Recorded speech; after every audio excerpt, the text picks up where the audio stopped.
بسم اللہ الرحمن الرحیم۔ ویگو ڈالا کلچر۔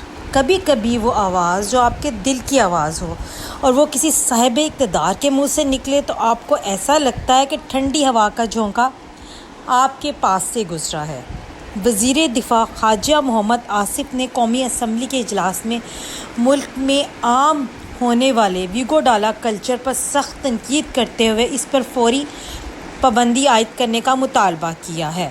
انہوں نے اراکین پارلیمنٹ اور وزراء کی جانب سے بھاری سیکیورٹی قافلوں اور ایسے ڈالوں کے استعمال کو غیر ضروری قرار دیا۔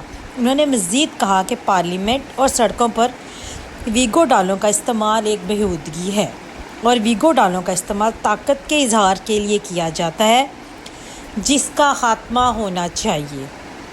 انہوں نے مزید کہا کہ ویگو ڈالے میں بیٹھنے والے کو کچھ ہو جاتا ہے۔ یہ جملہ کہ ویگو ڈالے میں بیٹھنے والے کو کچھ ہو جاتا ہے 100% درست ہے۔ مجھے خواجہ آصف کے الفاظ کے ویگو ڈالے میں بیٹھنے والے کے ذہن کو کچھ ہو جاتا ہے دور فاروقی کا واقعہ یاد آیا جس میں آپ کو شریک کرتی چلوں۔ 22 لاکھ مربع میل پر پھیلی ہوئی مملکت کے سربراہ عمر فاروق رضی اللہ تعالیٰ عنہ فاتح ایران اور روم بیت المقدس کے سفر پر روانہ ہوتے ہیں۔ اونٹنی پر سوار ہوتے ہیں جس پر ایک کمبل پڑا ہوا تھا جو بحالت سفر بستر کا بھی کام دیتا تھا۔ سر پر نہ ٹوپی تھی نہ امامہ۔ ادھر ادھر 2 تھیلے لٹک رہے تھے جس میں ایک میں ستو اور دوسرے میں کھجوریں۔ سامنے پانی کا مشکیزہ تھا۔ رفقا کی جماعت ساتھ تھی۔ آپ ہر روز صبح اپنے رفقا کے ساتھ بیٹھتے، اپنا زادے راہ دسترخوان پر رکھ دیتے اور سب مل کر کھا لیتے۔ ایک اونٹنی پر دو سوار تھے۔ آپ کی اونٹنی پر آپ اور آپ کا زمیل جس کو ملازم کہتے ہیں سوار تھے۔ طے یہ پایا تھا کہ ایک منزل پر آپ سوار ہوتے اور وہ غلام مہار پکڑتا اور دوسری منزل میں وہ غلام سوار ہوتا اور آپ مہار پکڑتے۔ بیت المقدس سے کچھ فاصلے پر تھے تو سواروں کا وہ دستہ آ پہنچا جسے حضرت ابو عبیدہ رضی اللہ تعالیٰ عنہ نے آپ کے استقبال کے لیے بھیجا تھا۔ اس وقت کیفیت یہ تھی کہ آپ نمدے کا کرتا پہنے ہوئے تھے جس میں 14 پیوند لگے ہوئے تھے اور ان میں بعض پیوند چمڑے کے تھے۔ ہمراہیوں نے عرض کیا آپ ایک نئے ملک میں اجنبی قوم کے ہاں فاتح کی حیثیت سے جا رہے ہیں، بہتر ہو کہ آپ اونٹنی کے بجائے ترکی گھوڑے پر سوار ہو جائیں اور وہ لباس پہن لیں جسے ابو عبیدہ رضی اللہ تعالیٰ عنہ نے آپ کے لیے بھیجا ہے۔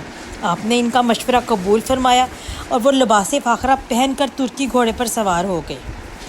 4 قدم ہی چلے ہوں گے تو گھوڑے سے اتر گئے اور اپنے رفقا سے کہا کہ وہ عزیزان من تم میری اس لغزش سے درگزر کرو، اللہ قیامت میں تمہاری لغزش سے درگزر کرے گا۔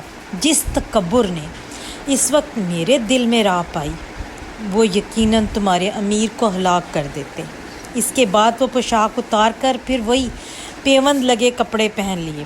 حضرت عمر رضی اللہ تعالیٰ عنہ جیسی عظیم شخصیت جو کردار کی بلندیوں پر پہنچی ہوئی تھی وہ کہہ رہی ہے کہ ترکی گھوڑے پر سوار ہو کر جس تکبر نے میرے دل میں جگہ پائی وہ تمہارے امیر کو ہلاک کر دیتے۔ عمر جیسی شخصیت اپنے متعلق اگر یہ کہہ سکتی ہے کہ ترکی گھوڑے پر سوار ہو کر میرے دل میں تکبر نے جگہ بنائی تو ہم تو اس کے مقابلے میں کوئی چیز ہی نہیں ہے۔ اب آگے سفر بیت المقدس مکمل کرتی چلوں۔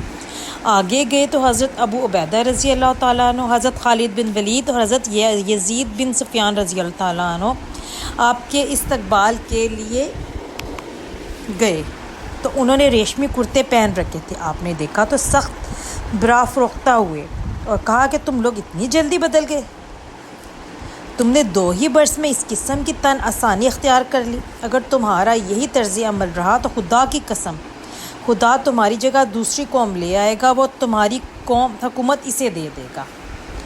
حریر و اطلس پہننے والی قومیں حکومت کی اہل نہیں رہتی۔ انہوں نے معذرت چاہی اور عرض کیا کہ امیر المومنین ہم نے یہ کرتے اس قوم کی خاطر اوپر سے پہن رکھے ہیں، نیچے وہی ہتھیار موجود ہیں جس پر آپ کا غصہ ٹھنڈا ہوا۔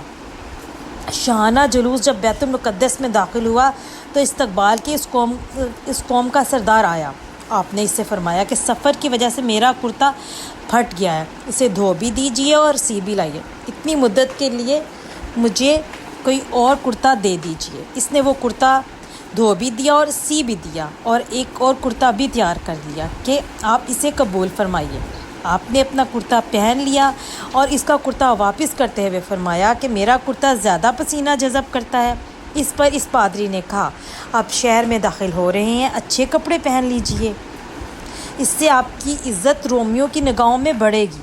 اس کے جواب میں آپ نے جو فرمایا وہ غور سے سننے کے قابل ہے اور شاید یاد رکھنے کے قابل بھی ہے۔ خدا نے ہمیں جو عزت دی ہے اسلام سے ہے، ان اضافی چیزوں سے نہیں، اس لیے ہم